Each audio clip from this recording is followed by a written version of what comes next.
P5 Visuel est un environnement de programmation général permettant de créer des pages web. Mais P5 Visuel comporte aussi des extensions facilitant l'utilisation de mathématiques dans celle-ci. Dans cette vidéo, nous allons voir comment les utiliser pour introduire des notations mathématiques dans nos pages web. Alors allons-y. Pour voir comment utiliser P5 Visuel pour introduire des notations mathématiques dans nos pages web, on va écrire le petit programme suivant qui affiche 4 formules mathématiques et 2 glissières permettant de modifier les caractéristiques de nos formules mathématiques.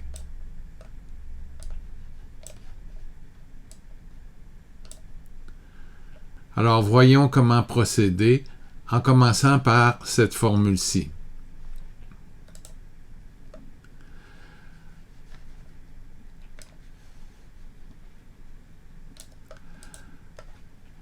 Alors, pour écrire nos formules, on va utiliser une façon simplifiée tout d'abord, qui est d'accéder à un éditeur mathématique visuel.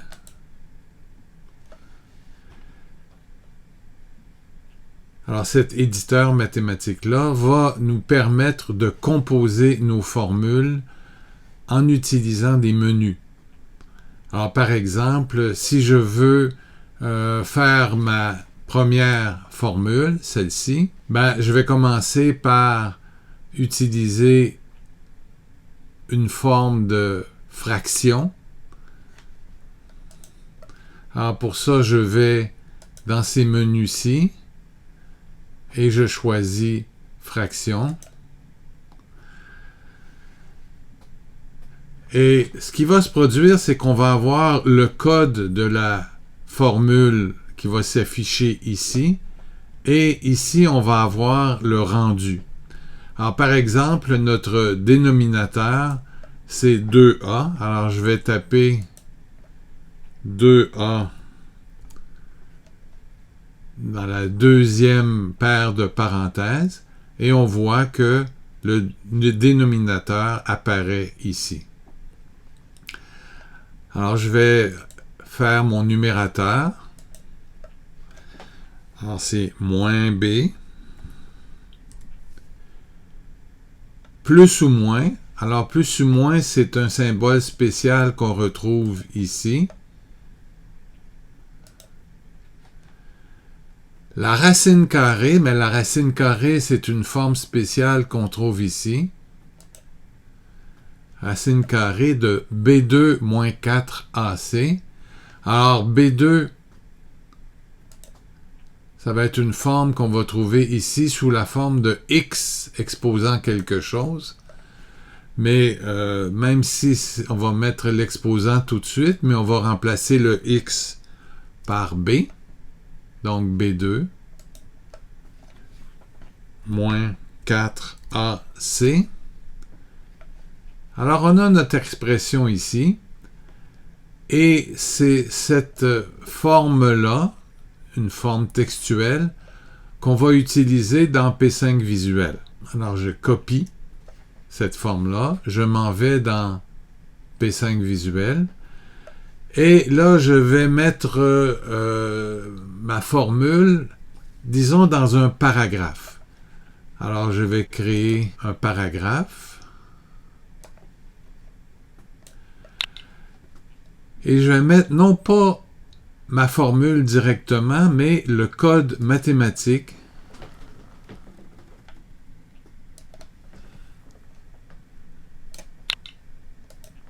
de ma formule. Alors, je vais coller la formule en question. Et ce que ça va me donner, c'est quelque chose d'un peu bizarre. Vous voyez que c'est le texte, mais avec 2 symboles, un au début et un à la fin, pour indiquer qu'il s'agit d'une formule mathématique. Comment obtenir la formule en question? Je vais aller dans « Programmation ».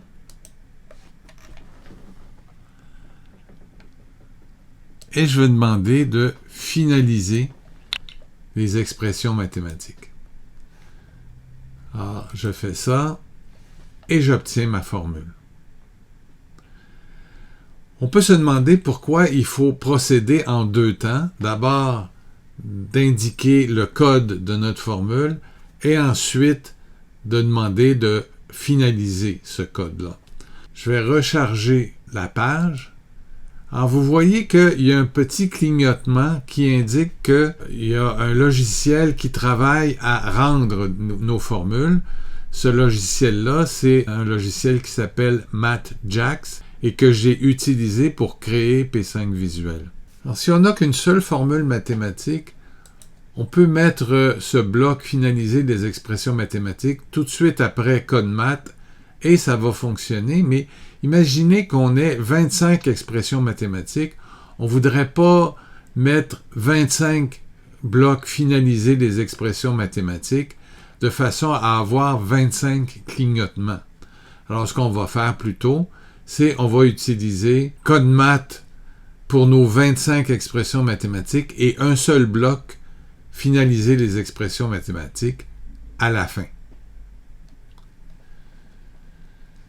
Alors, on va continuer. On veut avoir une matrice qui est la matrice de rotation. Alors, on va aller ici dans l'éditeur visuel. On va enlever notre formule précédente et on va aller dans la catégorie des matrices.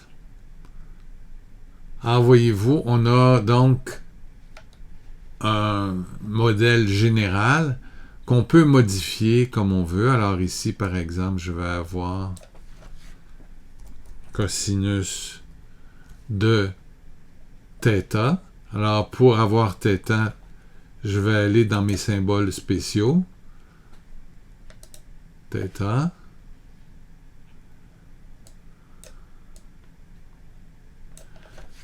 Moins sinus de θ.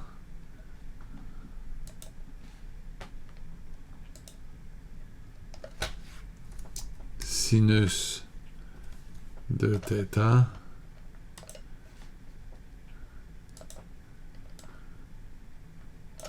Et cosinus de θ.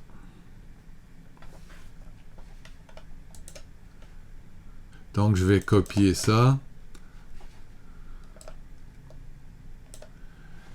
Je vais dans mon éditeur P5 Visuel et je vais créer un autre paragraphe. Donc, dans les objets web.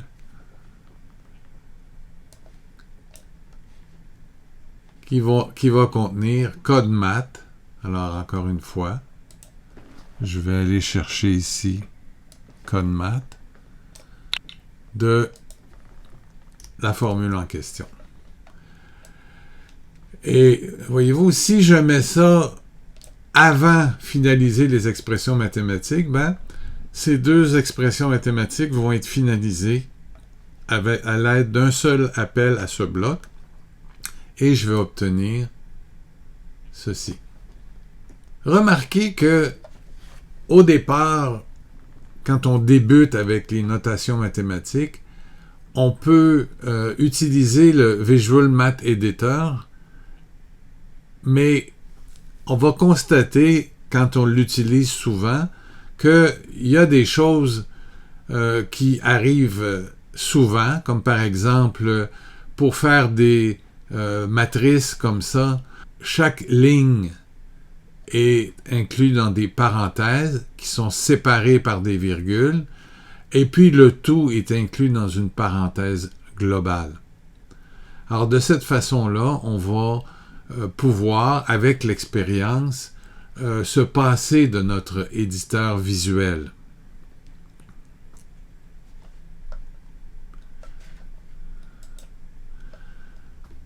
Alors, par exemple, si on voulait faire directement cette formule E à la I pi plus 1 égale à 0, on pourrait tout simplement se rappeler que l'exponentiation est faite avec un symbole d'accent circonflexe.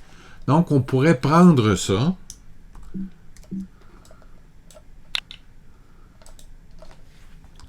et taper directement E exposant. Et puis là, on va mettre I et pi en toutes lettres, plus 1 égale à 0.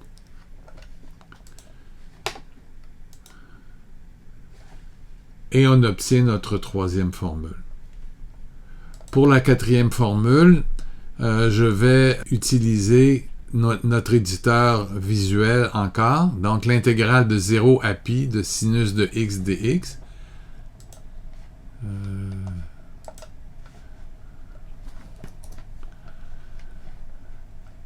Alors pour ça, il faut aller donc dans la catégorie intégrale. Alors on utilise ce symbole-là.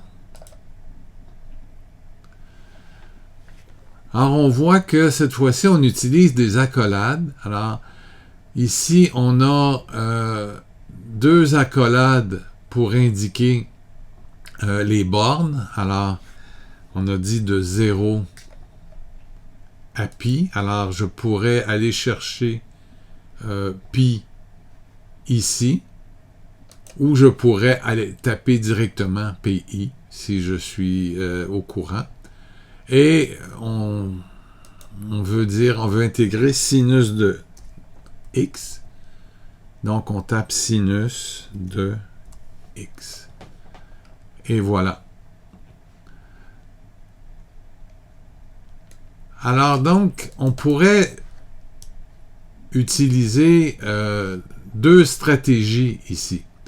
La première stratégie, parce qu'on veut avoir et finalement une formule mathématique. Alors, ce qu'on pourrait faire, c'est d'abord créer un paragraphe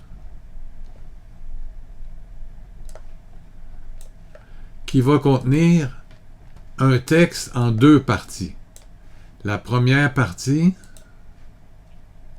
serait et finalement.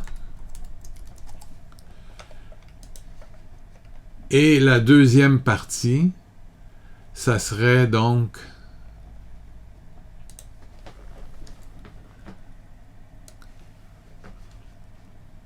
code maths de la formule qu'on a établie ici dans l'éditeur visuel.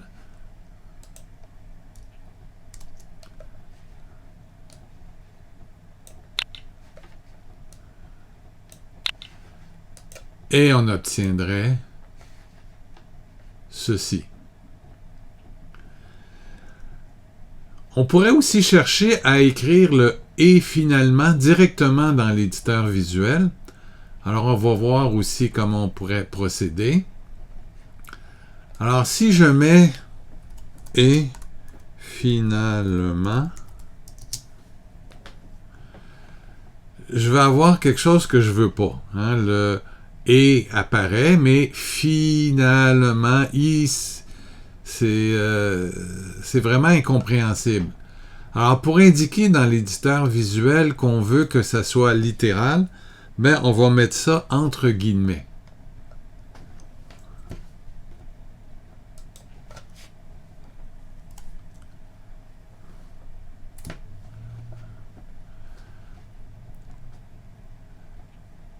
Et à ce moment-là, donc, on pourrait prendre le tout, aller dans l'éditeur P5 visuel et utiliser cette formule avec des guillemets. Là, je laisse volontairement le premier et finalement pour voir ici et finalement, puis tout de suite coller et finalement. Alors, on peut faire ça, donc se passer de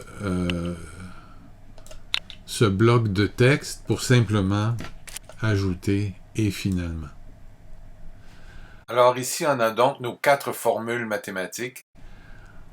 On va vouloir éventuellement les centrer, donc on va je peux me débarrasser de mon éditeur visuel. Et donc, on va utiliser dans P5 Visuel le bloc centré des objets dans une page web d'une certaine largeur. Alors, quelle va être la largeur? Ben, je vais utiliser une convention, c'est que si je mets 0 pour largeur, ça va indiquer qu'il s'agit de la pleine largeur. Alors, si je fais ça à nouveau, ben, je vois que c'est centré dans la page web. Et si je change la largeur de la page web, ben, ça reste centré sur la page web. D'accord? Je vais ajouter aussi le titre notation mathématique, tant qu'à y être. Donc, aller dans Objet web, créer un titre, notation mathématique.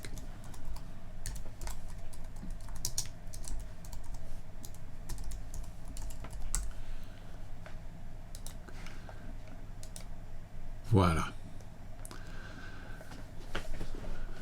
Maintenant, je veux insérer 2 glissières pour spécifier la taille et la couleur de nos formules. Alors pour ça, je vais aller toujours dans les objets web, créer une glissière avec une valeur, et la première s'appelle taille de la formule.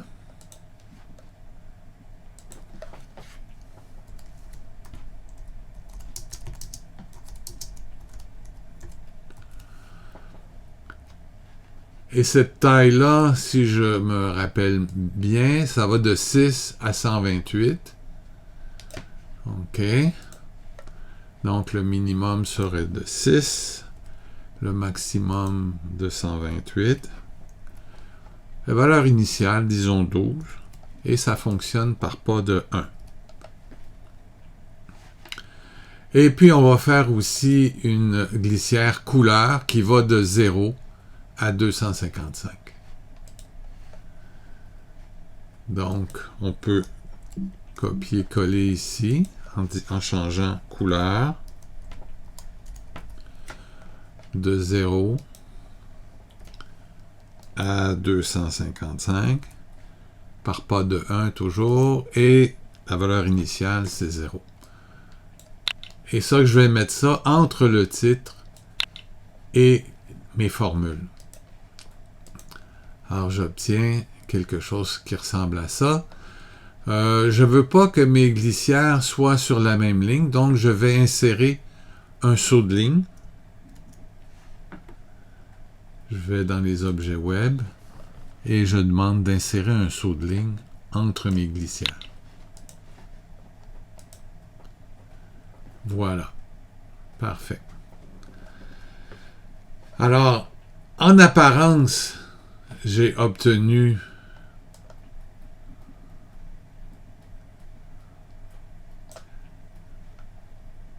ce que je voulais, sauf qu'ici, mes glissières sont actives, alors que là, mes glissières ne sont pas actives.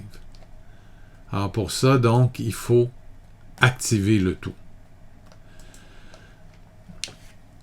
La première chose que je devrais faire pour activer le tout, ça va être de nommer les objets.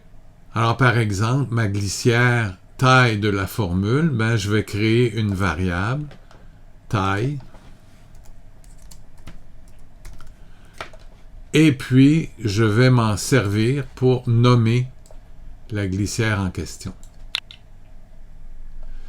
De la même façon, je vais nommer une variable, je vais créer une variable couleur pour nommer ma deuxième glissière.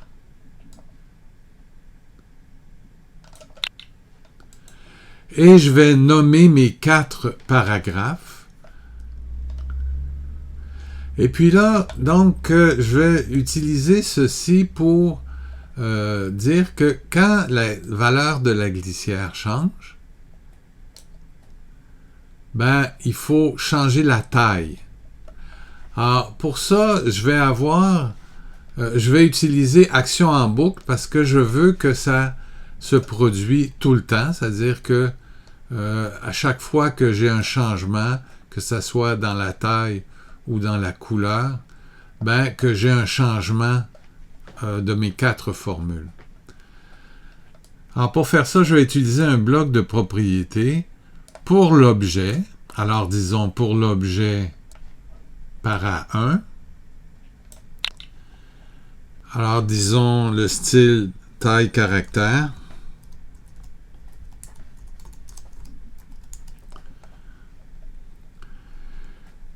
Et puis là, je vais utiliser la valeur de la glissière taille. Alors, je vais donc utiliser la propriété valeur de taille. Pourquoi je peux pas mettre tout de suite taille? Ben, il y a 2 raisons. La première raison, c'est que taille, c'est une glissière. Et elle a plusieurs propriétés. La valeur, c'est une de ses propriétés. Mais il y a aussi, par exemple, le contenu de la glissière, qui est une autre propriété. Le contenu de la glissière taille, c'est le texte taille de la formule. Alors donc, la variable taille réfère non pas à la valeur de la glissière, mais à la glissière elle-même, et je dois utiliser valeur de. L'autre chose que je dois constater, c'est que si je mets valeur de comme ça ne sera pas suffisant. Parce que ça va me donner un nombre, mais il faut avoir une unité qui décrit le nombre. Est-ce que je veux des caractères qui mesurent tant de pixels ou tant de points ou tout ça? Alors, je vais devoir ajouter après la taille l'unité point. Alors, pour ça, je vais utiliser ce que j'avais tantôt. Alors, je vais mettre la valeur d'abord et ensuite, je vais mettre un texte.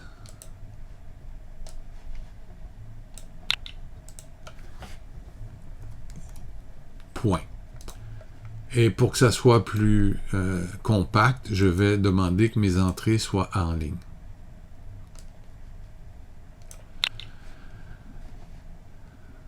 Alors, si je mets ça dans Action en boucle, pour l'objet paragraphe 1, la taille du caractère va être la valeur de la glissière en choisissant point comme unité.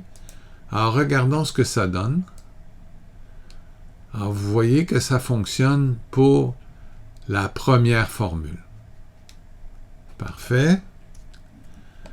Alors, on va faire la même chose pour les autres formules. Donc, on va copier ce bloc-là et on va le coller 3 fois en changeant la valeur du paragraphe pour paragraphe 2, paragraphe 3 et paragraphe 4. Ce qui fait que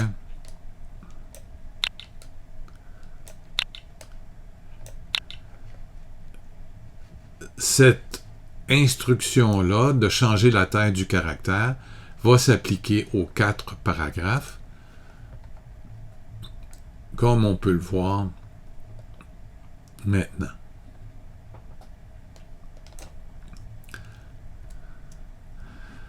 Alors, on va faire la même chose pour la couleur. Prenons une copie de ce bloc-là pour l'objet para1. Cette fois-ci, on va demander de changer la couleur. Et pour la couleur, on va demander donc de spécifier une couleur avec le bloc suivant. Alors, la couleur noire serait une couleur où j'ai 0 dans les composantes rouge, verte et bleue.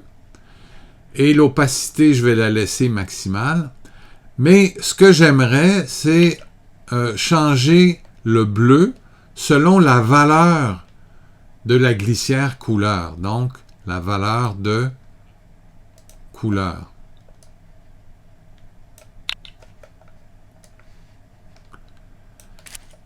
Alors faisons d'abord un petit test pour voir que quand je change la couleur, ben, la couleur de la première formule est changée.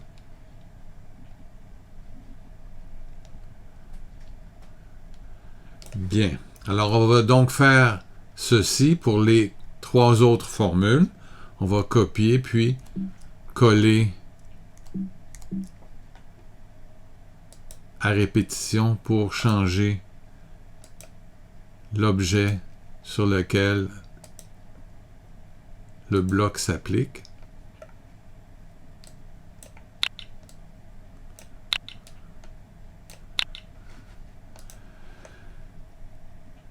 Et on obtient maintenant, donc, une variation de la taille et de la couleur de nos formules. Il y a peut-être une chose qui nous embête, c'est que lorsqu'on change les formules, les 3 dernières formules semblent s'adapter très bien, mais la première formule a un petit défaut, c'est-à-dire que la barre de fraction ne change pas de dimension. Okay? Alors, ceci est dû au fait que on change la taille des caractères. Alors, bien que on change la taille des caractères, ben, on voit que la racine, quand même, change de dimension, mais pas la barre de fraction. Alors, comment on va faire pour corriger la situation comme elle est corrigée ici, où la barre de fraction, elle, est modifiée?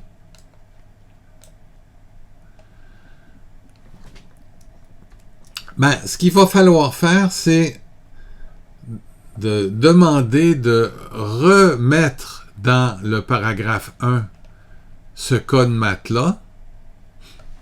Alors, on va faire ça. Je vais demander non pas de créer le paragraphe, parce que ça m'ajouterait un autre paragraphe, une autre ligne, mais on va demander de modifier, fixer le contenu du paragraphe 1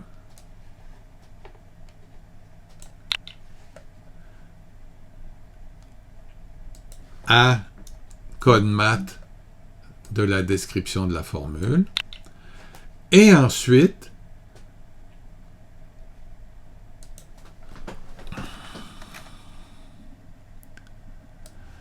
de finaliser les expressions mathématiques.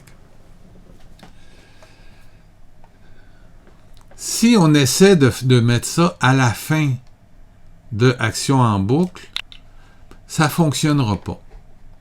Alors, on va l'essayer. On voit que notre première expression, on dirait que code math ne s'applique pas. Et puis, on voit qu'il y a des clignotements répétés, dans le sens où code math essaie de s'appliquer à chaque fois qu'action en boucle est appelée.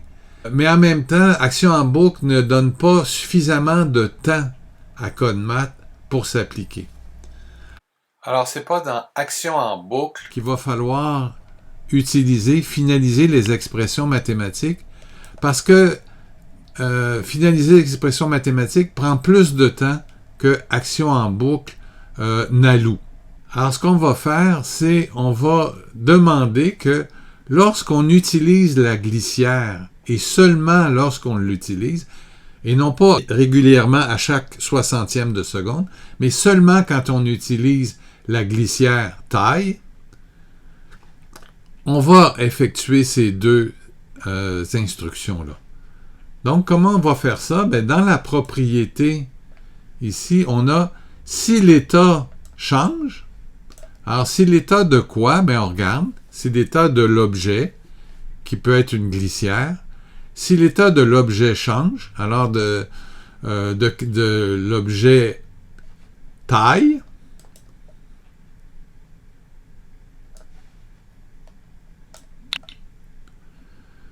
alors on va exécuter ces 2 instructions-là.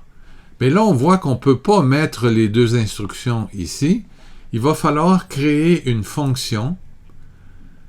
Et une fonction qui a une géométrie particulière, donc pas une fonction de premier type, une fonction de deuxième type, qu'on va appeler, je ne sais pas moi, la taille change.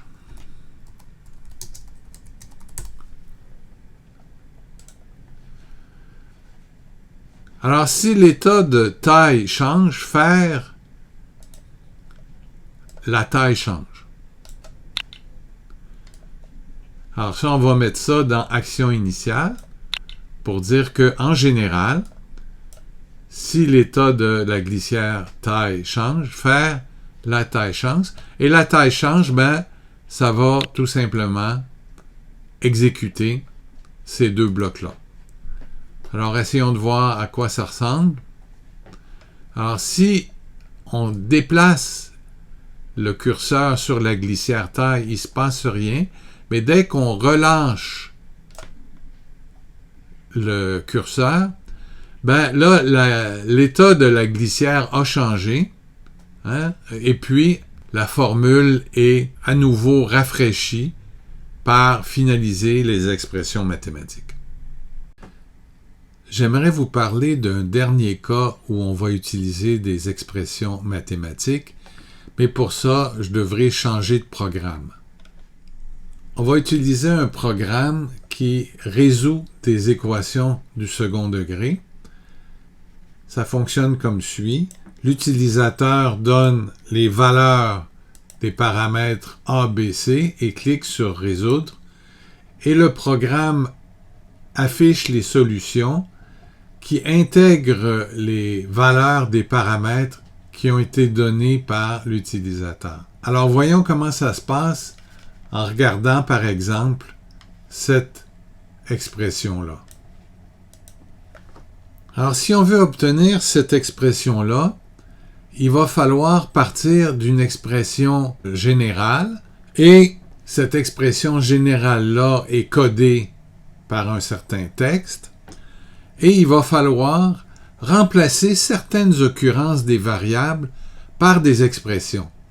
Alors, par exemple, il va falloir remplacer A par parenthèse A commercial 1. Fermez les parenthèses.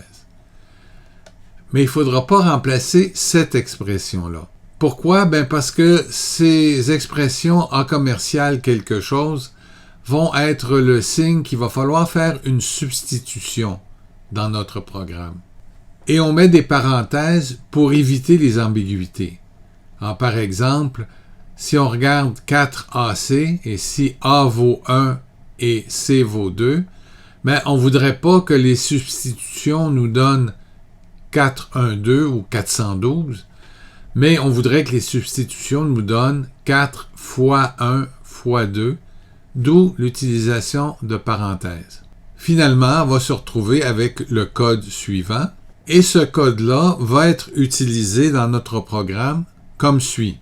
Alors, on va utiliser code math, mais appliqué non pas directement à cette expression-là, mais à un bloc qui substitue dans cette expression-là des valeurs. Alors, ce bloc-là va substituer à A commercial 1 la valeur de A.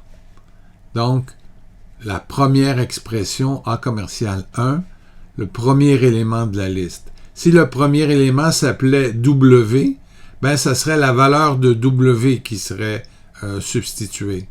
Même chose pour A commercial 2, A commercial 3 et A commercial 4, ce qui fait qu'on va obtenir le résultat désiré. Alors, si on revient à notre programme,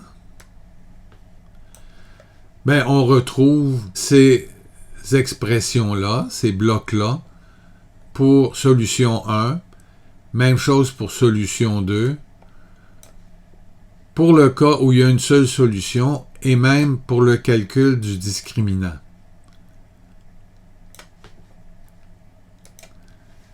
Alors, si on l'applique, par exemple, au cas où on a 1 pour A, 4 pour B et 4 pour C, ben, on va avoir le cas où on a une seule solution qui va être affiché. Mais on pourra utiliser ce programme-là avec une page d'exécution qui n'est pas vide. Alors voyons à quoi ça pourrait ressembler. Essentiellement, c'est le même programme. Si on donne des valeurs à B et à C, le programme va nous calculer les solutions, sauf que le tout est présenté dans une interface un petit peu plus sophistiquée. On va terminer ici la première étape de notre exploration des notations mathématiques dans P5 Visuel. Dans la prochaine vidéo, nous verrons comment intégrer nos notations mathématiques dans des tableaux de valeurs. C'est un rendez-vous.